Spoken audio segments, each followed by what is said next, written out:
G'day viewers, welcome back to Aussie Backyard Food.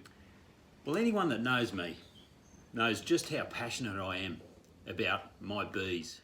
Anyone that really knows me knows just how enthusiastic I am about the Paradise Honey Bee boxes. That's why today is such an exciting one. Recently these 3 boxes arrived via the mailman, and inside is a heap of Paradise Honey Bee box equipment. So over the next few months I'll be doing some rigorous side-by-side testing, and based on what I've already seen from my existing Paradise Honey Bee box over the few years that I've had it in place and full of bees, I expect that the results will be conclusive. Just have a look at the quality of this stuff. In fact, this high density polystyrene is so damn effective at keeping your bees nice and comfy, I'm seriously considering making a very thermally efficient esky out of it. Well, it's winter here in Australia, so it's the perfect time for beekeepers to be doing any repairs or painting that they need to do, so I can get all that done and allow that paint to do all its off-gassing before I'm going to need it come early spring. Now I'm going to show you just how easy it is and how fast to assemble the Paradise Honey Bee box equipment. So make sure you pay attention. I'm only going to show you once.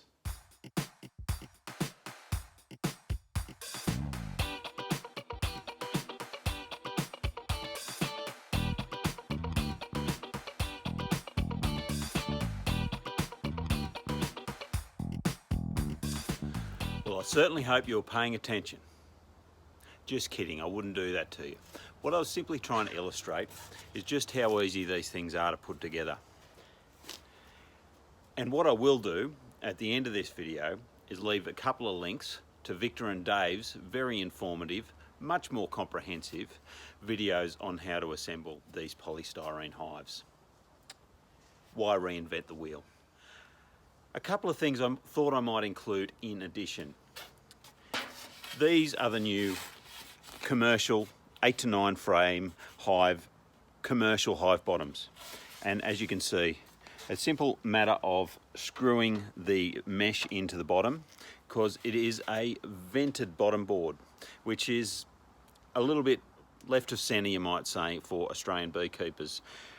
But it's the way a lot of the world's going, and I can certainly see from my own experience just how beneficial a vented bottom board can be.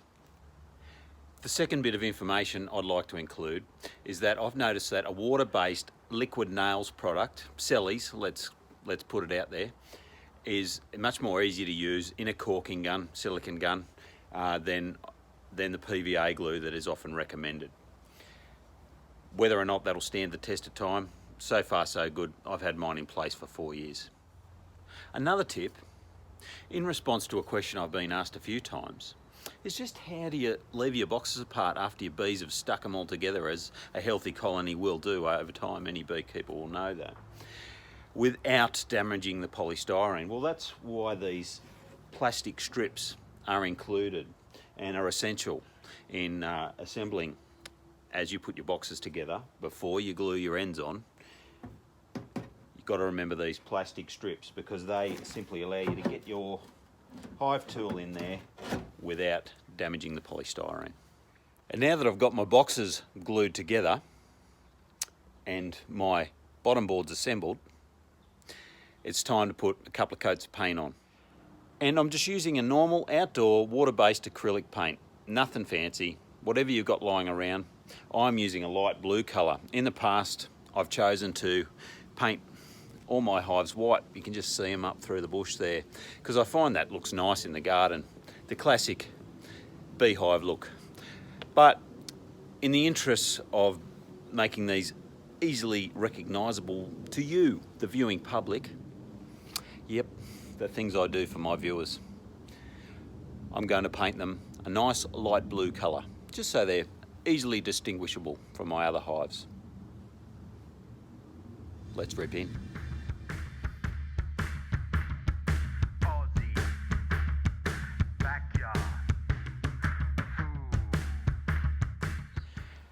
to add to the realistic feel of my videos, I try to create a learn as you go type of vibe. I don't really want to come across like an expert, like I know it all. Who wants to see that? Who wants to watch that? So here's a perfect example. As I'm gone, I've thought, well, really, I don't want to be painting my bottom board with the screen attached, do I? No. Some of you might be wondering, why polystyrene? Well, simply because it is one of the most thermally efficient materials that we have available to us in a cost-effective price range, of course. It's also an inert material, so there's no inherent off-gassing or potential contamination for the honey or for the bees. I mean, that's why so many food products are currently served or are kept cool to prolong their shelf life in polystyrene. There are downsides, of course. It's not easily recyclable, and unfortunately we find a lot of polystyrene, too much polystyrene, finds its way into our landfill. But there are more and more polystyrene recycling centres emerging. In fact, I know of one just half an hour away from me, so I would encourage you to investigate where your local polystyrene recycling centre is. You might also ask, why paint your polystyrene beehives? Well, the answer's simple. Polystyrene is not resistant to UV damage. So we're simply painting our hives on the outside, anywhere they might be subject to any UV exposure. And now it's time for a second coat. And of course, the advantage with going with a non-white colour is you can see how good your coverage is.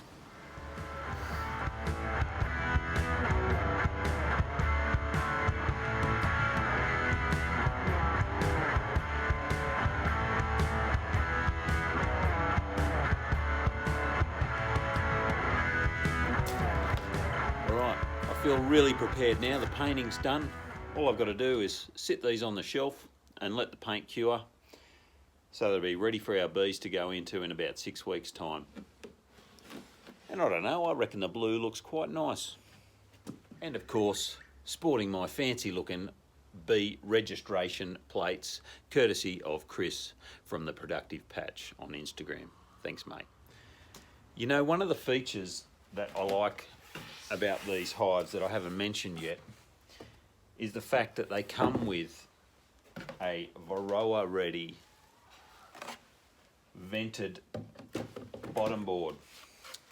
As I showed before, yep, it's important to remember to affix these after you've painted. Being Varroa ready, it means that should that nasty little pest arrive on our shores, beekeepers think it's probably only a matter of time. You'll be good and ready to go. I don't think us Aussie beekeepers appreciate enough just how good it is to be the last Varroa-free country in the world. I guess we can put that down to, in large part, our relative isolation as a country, and also to our quarantine agencies, I guess, in keeping pests and disease out. Keep up the good work, fellas. But it is nice to know that if the Varroa mite does get in, that we're ready to go with good equipment, and hopefully it won't knock our beekeeping industry for six like it has in so many other countries around the world. As a beekeeper, I often find myself thinking, just what's going on with beekeeping globally? You know, you hear of the tragic tales of beekeepers just returning to hundreds of hives to find that there's no bees left. Colony collapse disorder. What a horrible condition. What a horrible thought. I'd hate to think that anything like that would happen to my bees. It often makes me think, what could be the root cause of this horrible colony collapse disorder? Of course, the Varroa mite has to take a lot of the blame, but there's so many other pressures on bees. Most of the experts seem to be saying it's a combination of factors, some more significant than others. Most notable of which, those pesticides containing that horrible chemical neonicotinoid, which really screws with the bee's nervous system, making it impossible for them to adequately even navigate their way back to the hive. No wonder that's having such a large impact. The small hive beetle, which we do have in Australia and we have had for almost 20 years now, and we've become quite good at dealing with. I find that in my Paradise Honey bee boxes, that my bees can deal much more effectively, it seems, with the small hive beetle. And why would that be? I've done a bit of reading, and what I can claim anecdotally, of course, it's very hard to prove these things, is that because the bees are so comfortable in these polystyrene hives, they can put more effort into being hygienic, keeping the house clean, basically. If your bees aren't having to put that constant effort into maintaining that perfect brood rearing environment in a chilly, drafty or hot, sweaty home environment, they can obviously put more effort into keeping the house clean and kicking out those pesky little small hive beetle. And I would propose the varroa mite, if we should be unlucky enough to have that little pest visit our shores. I think it's up to us as beekeepers to each find our own compromise. A compromise between our bees' health and happiness and our own happiness and health and convenience as beekeepers. And that's why I love these hives. They've got all the convenience of being that Langstroth hive, removable frames, easy to inspect, easy to extract, but they've also got that great thermal efficiency. Let's face it, bees evolved to live in thick, heavy, hollow tree trunks. And we've gone too far away from that. We've gone too far towards economy and beekeeper convenience. And up behind me, you'll see a perfect example of my approach, my compromise between beekeeper convenience and bee health and happiness. These are all my last year's previously extracted Langstroth frames, honey frames. After I've taken the honey out of it, the normal thing to do is you throw them back on the hives, let the bees clean them up, and then put them into storage over the winter. In the past few seasons, I've been smashed by another beekeeping pest, the wax moth, and I've just had to throw away frame after frame. This year I've tried something different because I've never been happy with the idea of preserving my empty frames with chemicals, only later to put them back to my bees with surely some residual amounts of those chemicals. So this year I had the idea of making bee Langstroth frame decorations for my house. And I think even my wife, well, she hasn't complained lately. So for me to be able to put these fully drawn frames of comb back onto my bees when they're ready to start bringing back the liquid gold and not have to create all that fresh comb to store it in is a major bloomin' advantage. I think that's one of the biggest advantages in Langstroth style beekeeping. A bee colony needs to consume 7 litres of flower nectar to create 1 kilo of wax. What a drain that must be on a colony. The idea was to get my frames away from a moth-friendly environment and out here in the open where spiders and other insects can colonise and, in a way, be an organic protection mechanism against the wax moth. And we're nearing the tail end of winter now, and so far so good. Not one single incident of wax moth invasion.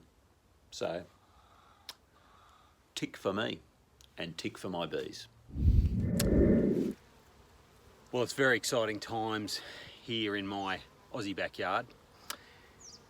A few of you that have been following my story would realise just what was involved in saving this colony. and in particular their leader, Queen Violet. Well, it looks like they've made it through the winter in flying colours. It's time to transfer Queen Violet and the loyal subjects into their new castle, our paradise bee box. I've got 4 frames of newly attached foundation to fill the space, so it should be a nice cosy environment. This is a very hot spot here, even though it might not look like it at the moment. It probably cops about 8 hours of sunlight during the day in summer, and being on this solid piece of bedrock, it's going to be a real test for Queen Violet and her crew, but I'm sure she's up to the task, particularly with the help of 40mm high density polystyrene.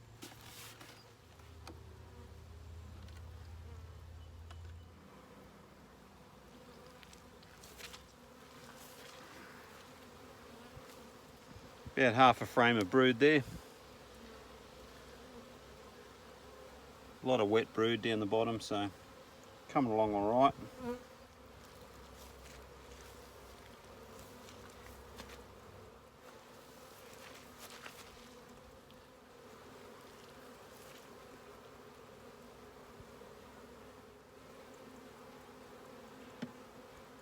You can see now how orientated the bees are to this, their old spot. It'll be a little while before they clue on to the new location. I mean, I could always move that there, but I've actually preferred this spot. Given how much rain we've had lately, I've seen how it slightly puddles where the original position is, so this will be much better for Queen Violet and her crew.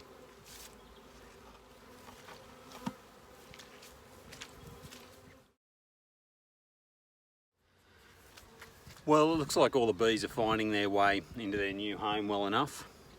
One thing I have noticed with this version, and it is a more commercial orientated product than the previous 10 frame Paradise Honey Bee box that I bought some years ago now.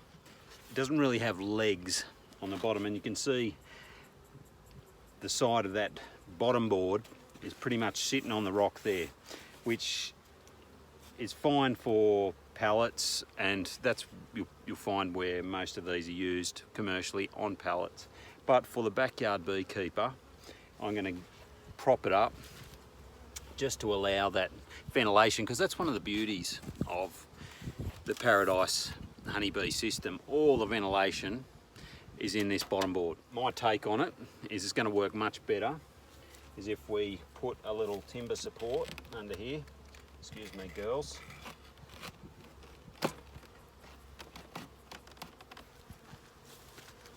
And that's going to make a slightly better landing board as well. I like that.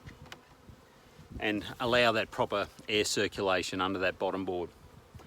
And of course, in times gone by with your traditional Langstroth hive, we were inclined to gradient our hive so that any condensation that would accumulate on that bottom board would drain out of the entrance. Not an issue in these. For one, there's no condensation, and for two, there's a gaping big hole in the bottom. So all should work out well, methinks. The ants here are floating the products of their excavations. It's a problem I've got, and I reckon it's the biggest problem with these polyhives.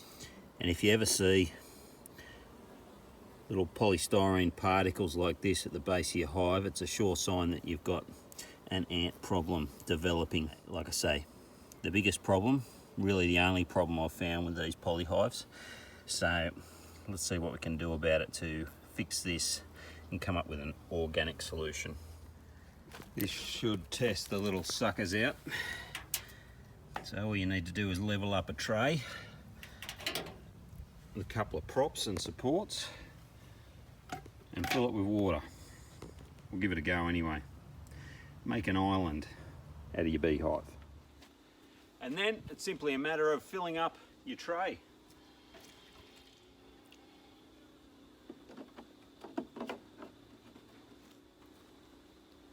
And hoping that ants can't swim. Because you see what we're doing here, and the beauty of this idea is we're capitalising on the bees' inherent ability to be able to fly to their home. Whereas our old ant mates, no wings. Okay, so it's been about a week since we set this hive up as its own little island, and these bloody ants, look, they're tracking along the edge here, and they're using some dead bees as a bridge to get across, the buggers. So keep your eye out for that. Check that out, guys. I'm really glad I've got that big safety landing board there so that my bees aren't drowning, because as you can see, when they're coming in so heavily laden with pollen and nectar, it really does make it hard for them to make successful landing. And without that big board, there'd be a bucket load of drowned bees. Really good to see this colony doing so well though. Can you hear the hum? Have a real good listen. That hum, of course, is our bees. That bottle brush is literally covered. You might be able to spot our hives up behind the Polystyrene in the bush there. There are flowers all through our garden at the moment. These citrus trees are a wonderful source of pollen, as is the bottle brush, a source of bountiful nectar. That means it's the perfect time to split. Not in the skedaddle sense of the word, in the multiplying beehives sense of the word.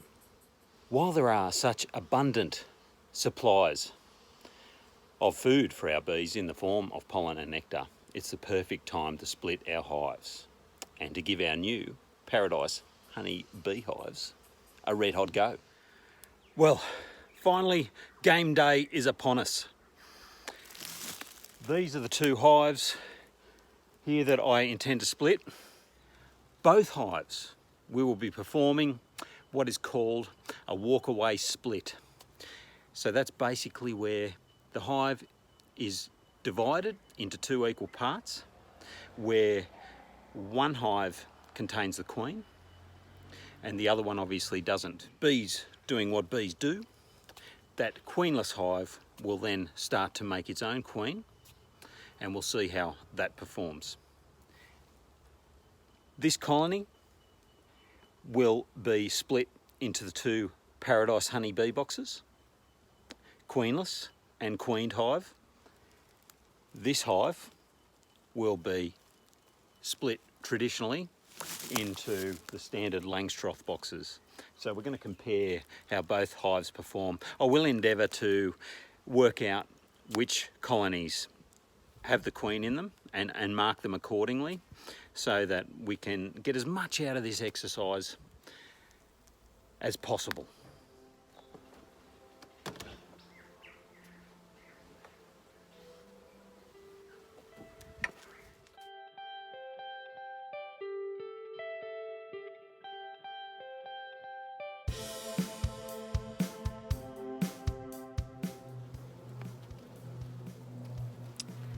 And there, folks, is our queen. And look at these. I'm starting to suspect that these are the beginnings of swarm cells, judging by the amount of drones on that frame, with a really nice solid brood pattern as well. We might have just got into this hive in the nick of time. That means this hive is at a distinct, this colony is at a distinct advantage over the other one, so which is what we want. Give this hive as much advantage as possible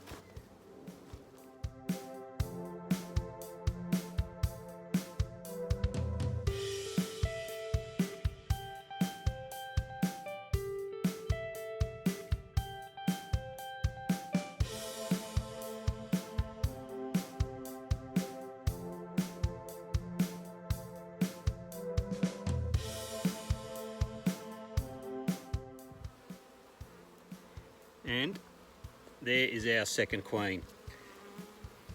So in both cases, both queens will go in the right-hand box from your perspective.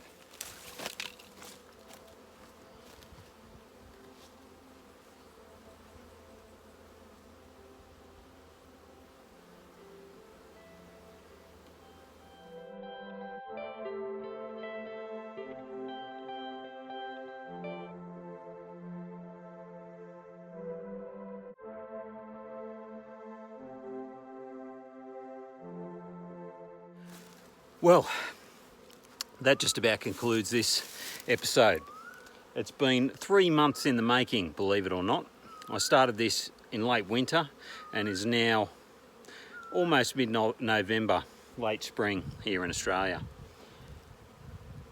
The reason I've put these timber boards down is because I've found in the past with walkaway splits, the returning foragers tend to favour one of the splits over the other, and I've found it's an advantage to be able to shuffle them from time to time to help balance the load and the benefits of all those returning foragers.